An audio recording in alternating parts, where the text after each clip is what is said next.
भएका पोइना पाका एउटा नारी भएर नारीको इज्जतमाथि धज्जा उडाउने, नारीको आँसुमा पौडी खेल्ने हैन, त्यो नारी को हो र? तिमी पनि पालो त्यस्तै आउँछ हैन।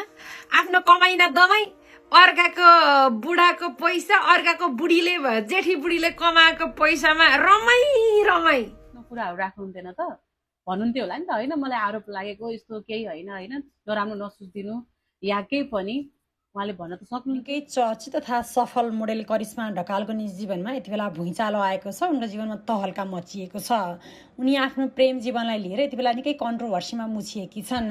ऋतु विष्ट नामकी एक महिलाले केही दिन अघि फेसबुक लाइभमा आएर आफ्नो श्रीमान करिश्मासँग सम्बन्धमा रहेको र घर परिवारको बिचल्ली बनाएको भन्दै विलाप गरेकी थिइन्। यससँगै उनका श्रीमान बिजु विष्ट र करिश्माका थुप्रै अन्तरङ्ग तस्बिरहरू पनि बाहिरिएका छन्। यी तस्बिरहरूको आधिकारिकता भने पुष्टि हुन बाँकी रहेका छन्। यो प्रकरणले अहिले टिकटकमा निकै भाइब्रेसन ल्याइरहेको छ। करिश्माले कुनै प्रतिक्रिया दिएकी छैनन् भने उनको टिकटक एकाउन्ट प्राइभेट गरिएको छ। बिजु पनि यति बेला मौन रहेका छन्। उनका निकटवर्तीहरूका अनुसार करिश्मा र बिजु केही समयदेखि निकटतामा देखेका थिए। उनीहरू विभिन्न स्थानमा सँगै देखिने गरेका थिए। करिश्मा विदेश जाँदा बिजु उनलाई छोड्न एयरपोर्टसम्म पुग्ने गरेको कतिपयको भनाइ छ। एकअर्काको फोटोहरूमा प्रेमिल प्रतिक्रिया दिने गरेको र करिश्माले लभ यु बिजु लेखेको कमेन्ट पनि यति बेला सामाजिक सञ्जालमा भाइरल भइरहेका छन्। 28 वर्षीय करिश्मा अविवाहित हुन्। उनको प्रेम जीवनबारे थुप्रै गसिपहरू चल्ने गरे पनि उनी स्वयंले भने अहिलेसम्म स्वीकारोक्ति गरेकी छैनन्। करिब 8 महिना अघिको एउटा अन्तर्वार्तामा उनले आफू सिङ्गल रहेको बताएकी थिइन्। विवाहको कुनै पनि सोच नबनाएको पनि उनको भनाइ थियो। बिजुको भने पृष्ठभूमि राम्ररी खुलेको छैन। ऋतुले आफू भारतीय भएको बताएकी छिन्। सायद उनी नेपाली मूलकी भारतीय हुन्। आफ्नो श्रीमान भारतबाट कामका लागि भनेर नेपालमा बसिरहेको ऋतुले बताएकी छन्। के काम भन्ने उनले खुलाएकी छैनन्। ऋतु र बिजुका एक 15 वर्षका छोरा र करिब 10 वर्षको एक छोरी छन्। ऋतुले लाइभमा आउँदा आफ्नो छोरा र छोरीलाई पनि देखाएकी थिइन्। छोरीको स्वास्थ्य अवस्था ठिक नभएको उनको भनाइ रहेको छ। लाइभका क्रममा निरन्तर रोइरहेकी एक छोरी पटक पटक बेहोस समेत बनेकी छिन्। ऋतुका अनुसार करिश्मा भन्दा अगाडि पनि बिजु अन्य युवतीहरूसँग सम्बन्धमा रहेका थिए। उनको आचरणका कारण आफूहरूको वैवाहिक जीवनमा लामो समयदेखि किचलो उत्पन्न हुँदै आएको पनि उनले बताएकी छन्। पहिले पनि उसको एकजना केटीसँग सम्बन्ध थियो। मैले त्यो केटीलाई फोन गरेर सम्झाएपछि ऊ आफै कुरा बुझेर साइड लागेकी थिए। करिश्माले भने उल्टै मलाई नै मानहानिको मुद्दा लगाउँछु भनेर धम्की दिइरहेकी छ। ऋतुले भनेकी छन्। करिश्माको परिवारलाई पनि आफूले फोन गरेको तर उल्टै उनीहरूले गाली गरोज गरेको ऋतुको आरोप छ। उनले एउटा कल रेकर्ड पनि सार्वजनिक गरेकी छन्।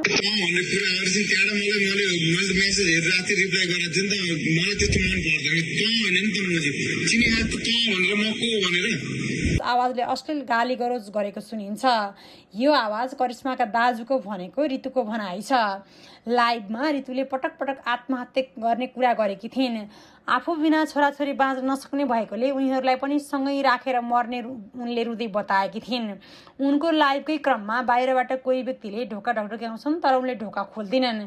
केही बेरमा छोरीले ढोका खोलेर ती पुरुष भित्र पस्छन्। उनले सम्झाउँछन् तर ऋतुले उनलाई मेरो लास लिन आएको हो भन्दै बाहिर पठाउँछिन्। एकछिनमा एक महिला पनि कोठामा प्रवेश गर्छिन्। उनले पनि सम्झाउन सक्दिनन्। आफूलाई अब प्रहरी मात्रै चाहिएको उनले बताउँछिन्। ऋतुका अनुसार उनी आफ्नो बुबा आमाको कान्छी छोरी हुन्। उनी जन्मनु अघि नै पिताको मृत्यु भएको थियो। बिजुसँग प्रेममा परेपछि परिवारको असहमतिका बावजुद भागेर बिहे गरेको उनले बताएकी छन्। त्यस यता परिवारसँग पनि सम्बन्ध टुटेको उनको भनाइ छ। आफूले दुःख पाएको बेला परिवार र आफन्तले समेत साथ नदिएको उनले गुनासो गरेकी छन्। ऋतुले श्रीमानसँग अहिलेसम्म आफ्नो डिभोर्स नभएको र कुनै हालतमा नगर्ने पनि बताएकी छन्।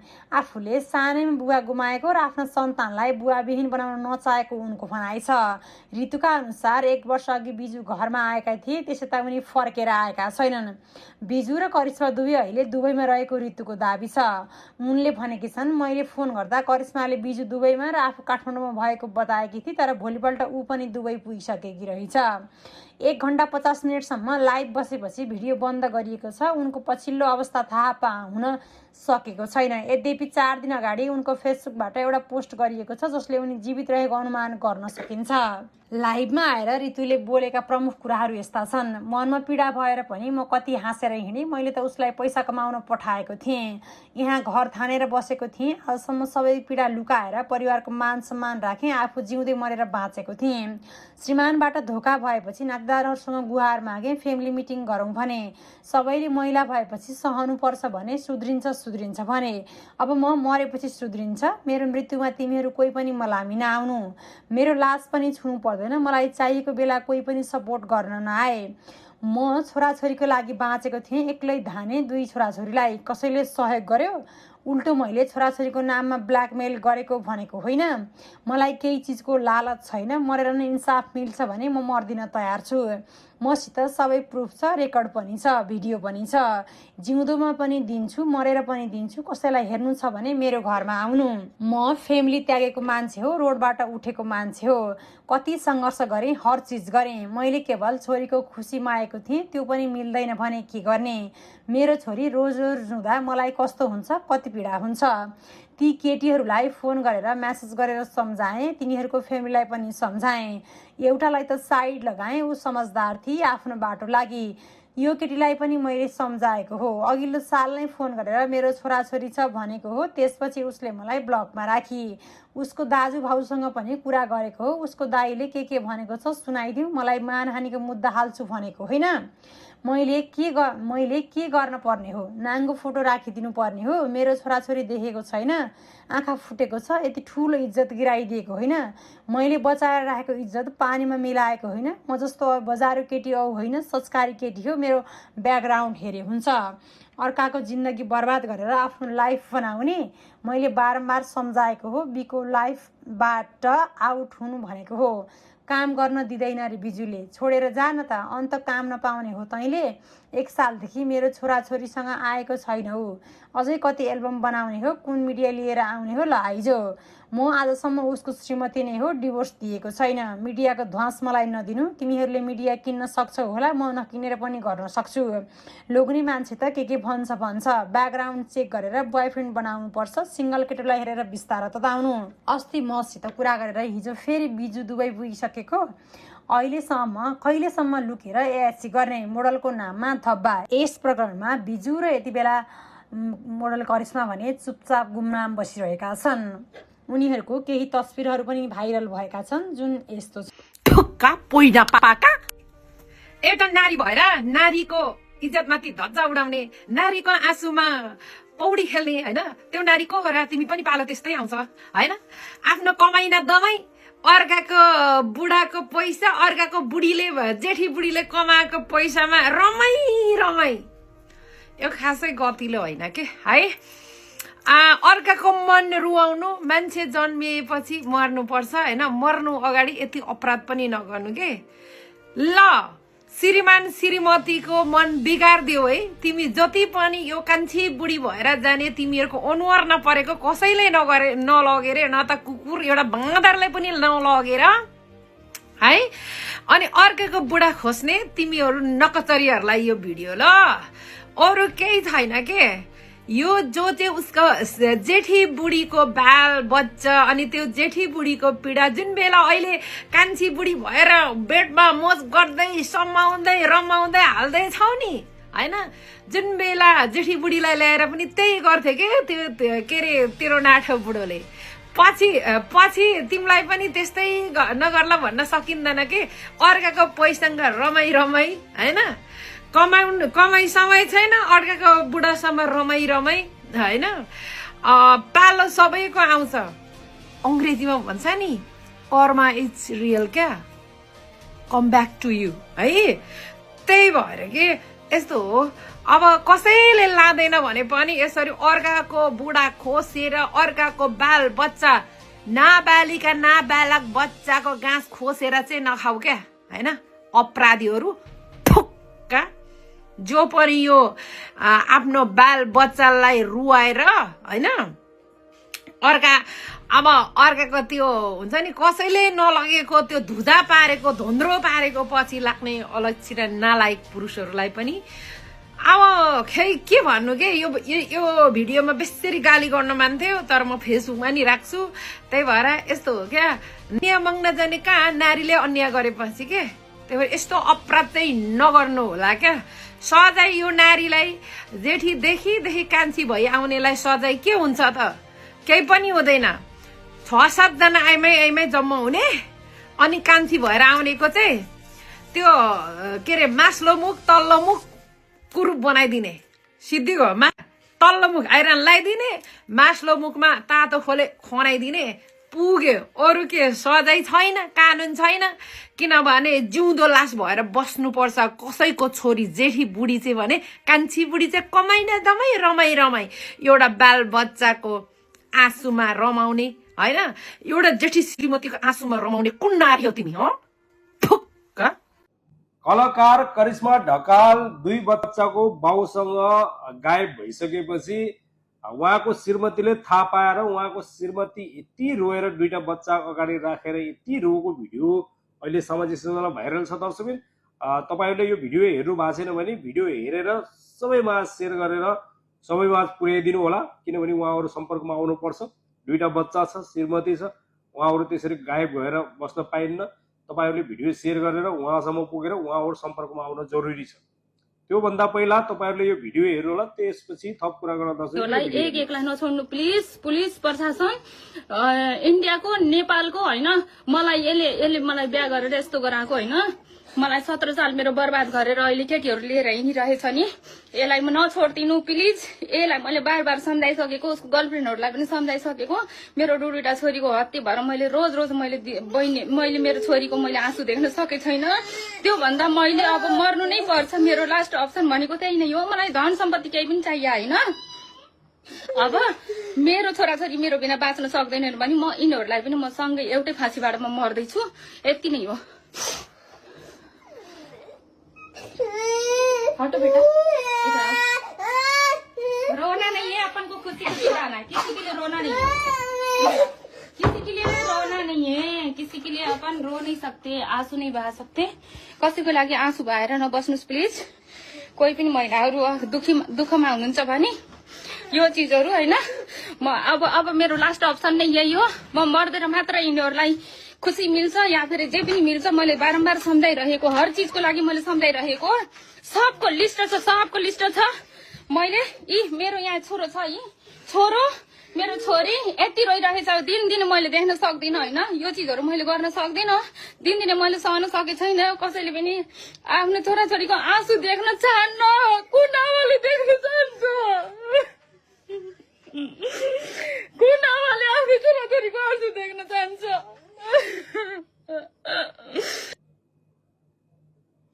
हो दर्शकबिन तपाईँले भिडियो हेरिसक्नु भएको छ। मैले उहाँहरूलाई के भन्छु भन्दाखेरि जो कोही होस् मैले बारम्बार भनेको छु बोल्न हुन्छ हाँस्न हुन्छ कसैको जिन्दगीमा उहाँ पनि छोरी मान्छे हो होइन छोरी मान्छे हो एउटा छोरी मान्छेको घरबार बिग्रिँदा कहाँसम्म हुन्छ भनेर सोध्न पनि पर्छ कि। उहाँ सिस्टरलाई चाहिँ मैले के भन्छु भन्दाखेरि तपाईँ कुनै यस्तो निर्णय नगर्नु होला म यसरी होइन मर्छु यसरी गर्छु भने कुनै त्यो निर्णय नगर्नु होला। 2टा बच्चा छन् 2टा बच्चाको लागि भए पनि तपाईँले तपाईँको बुढासँग तपाईँको हस्बेन्डसँग लडेर होइन त्यो तपाईँले सुसाइड गरेर तपाईँहरूलाई केही समाधान हुँदैन है। तपाईँलाई उहाँसँग लडेर है कानुनमा जाने कानुनमा लडेर लिएर आएर चाहिँ जितेर तपाईँले त्यो बच्चाको भविष्य बनाइदिनु पर्छ है। यस्तो निर्णय आवेशमा कहिले गर्नु हुँदैन। हो तपाईँलाई पीडा छ थाहा छ हामीलाई त्यो पीडा धेरै गाह्रो हुन्छ छोरी मान्छेलाई है। भन्छ नि त छोरी मान्छेले सबै सहन सक्छ सौदा सहन सक्दैन भनेर भन्छ होइन हाम्रो नेपालमा चाहिँ। सो त्यही फेरि पनि उहाँहरू जहाँ हुनुहुन्छ एउटा कलाकार मान्छे भएर एउटा चलचित मान्छे हेर्नुहोस् त होइन नेपालको कलाकार यति जात्रो पनि किन बिग्रिन्छन् हो। कोही मान्छे अलिकति पैसावाला अलिकति अमेरिका होइन अस्ट्रेलिया जापान यताउता बसेको मान्छे त देख्नै हुँदैन फेरि है। अलिकति व्यापारीहरू अरू त देख्नै हुँदैन चिप्किहाल्नुपर्छ। अरे यार यस्तो चलचित यस्तो डान्सर है मोडेल करिश्मा ढकाल अहिले गुमगाम छन् अनि यतिको भिडियो आइसकेपछि ऊ बोल्नु पर्दैन। कुरो के हो कि फोटो मात्रै खिच्या हो कि गायबै भएको हो कि त्यो त सबै जान्न पर्यो नि। उसको श्रीमतीसँग होइन उनीहरूले त जान्न पर्यो कन्ट्याक्ट गर्नु पर्यो। उसको श्रीमानले पुरै बोकेर हिँडेको पुरै अब त्यो कलाकार भयो त अब म्युजिक भिडियो भयो त चलो सुटिङकै भन्नु पर्यो तर अब उसको उहाँको श्रीमतीले खुलियाम कतिपय केटीलाई पनि कतिचोटि केटीलाई पनि बुढालाई पनि भनेको भनेर त भन्नुभएको छ। यो चाहिँ गलत हो है साथीहरू यो गलत हो। हेर्नुहोस् चाहे छोरा मान्छे होस् चाहे छोरी मान्छे होस् एक अर्काको घरबार हेर्नुहोस् त, बोल्नुहुन्छ हाँस्नुहुन्छ यार, हाम्रो नि छन् त केटी साथी यार। तर हामी त खोइ कहिल्यै त्यस्तो हुँदैन, कहिल्यै भन्दैनौँ त तिमीसँग बिहे गर्नुपर्छ, तिमीसँग यसरी गर्नुपर्छ, कहिले भन्दैनौँ त। साथीहरू साथीको रूपमा बसेका, त्यसरी एउटा होइन आफ्नो बालबच्चादेखि हुर्किँदै गरेको बालबच्चाको भविष्य श्रीमतीलाई त्यसरी धोका दिनुहुन्छ, त्यो गलत हो। हेर्नुहोस्, म चाहिँ त्यो गलत भन्छु, त्यो गर्नु हुँदैन, त्यो रोक्नुपर्छ सरकारले, कानुन दह्रो बनाएर त्यो रोक्नुपर्छ। साथीहरू यो भिडियो त पक्कै पनि धेरैजनाले हेर्नुभएको होला होइन। यहाँ सिस्टरले रुँदै चिच्याउँदै कराउँदै होइन आफ्नो श्रीमान 17 वर्षको सम्बन्ध बिगारेर नेपालको चर्चित मोडल करिश्मा ढकालसँग सम्बन्धमा रहेको कुरा सोसियल मिडिया मार्फत खुलाउनु भएको थियो होइन। कति धेरैले कमेन्ट पनि गर्नुभएको थियो होइन, होइन यो एआई होला, फेक होला, झुटो हो यो, र यदि सत्य भए पनि के नै गर्न सकिन्छ र आफ्नै समान अघिल्लो भएपछि भनेर भन्दै हुनुहुन्थ्यो। ठिक छ नि, आफ्नो समान अघिल्लो भयो ओके, अनि त्योसँग सम्बन्धमा रहने मान्छेलाई थाहा हुँदैन उसको अलरेडी बालबच्चा छ, श्रीमती छ भन्ने कुरा। इभन उसले त्यो कुरा उसँग ढाँटे पनि लुकाए पनि उसको एक्टिभिटिजहरूले थाहा हुँदैन। अनि त्यो सबै कुराहरू थाहा भइसकेपछि त्यो रिलेसनदेखि आफै ब्याक हुने हो कि झन् सम्बन्ध गाढा बनाउनुतिर लाग्ने हो। अहिले हेर्नुहोस् त, सामाजिक सञ्जालबाट एकदमै गुमनाम भएर बसेकी छिन् करिश्मा ढकाल, र उहाँको त अहिले त टिकटक एकाउन्ट पनि प्राइभेट रहेछ है। यदि उहाँ राइट हुनुहुन्थ्यो भने आफ्नो कुराहरू राख्नुहुन्थेन त, भन्नुहुन्थ्यो होला नि त होइन मलाई आरोप लागेको यस्तो केही होइन होइन, नराम्रो नसोचिदिनु या केही पनि उहाँले भन्न त सक्नुहुन्थ्यो, तर त्यो छैन। भन्छ नि हावा नलागिकन पात कहाँ हल्लिन्छ भनेर, हो त्यही नै हो। यो भएर त यति सबै भएको होला होइन। र धेरैले प्लिज आफ्नो घरमा पनि यस्तो समस्याहरू भएको धेरैले भन्नुभएको थियो कमेन्टमा है। इफ हजुरहरू चाहे केटा मान्छे हो चाहे केटी मान्छे हो होइन, कसैसँग लाग्नु अगाडि चाहिँ यो कुरा सम्झिनु होला होइन, तपाईँको पार्टनरले तपाईँको लाइफमा इन्ट्री गर्दा कति कुराहरू सेक्रिफाइस गरेर आएको छ त है भन्ने कुराहरू चाहिँ सम्झिनु होला होइन। आफ्नो घर परिवार भनेको परिवार हो, बाहिरको मान्छे भनेको एकछिन पैसा हुन्जेलसम्म तपाईँसँग तागत पैसा हुन्जेलसम्म रमाउने, त्यसपछि चल भाइ भन्ने हुन् होइन। सो त्यसैले त्यही भन्न चाहन्छु म सबैजनालाई चाहिँ आफ्नो परिवारलाई माया गर्नु होला, ख्याल गर्नु होला है। Thank you so much, by by.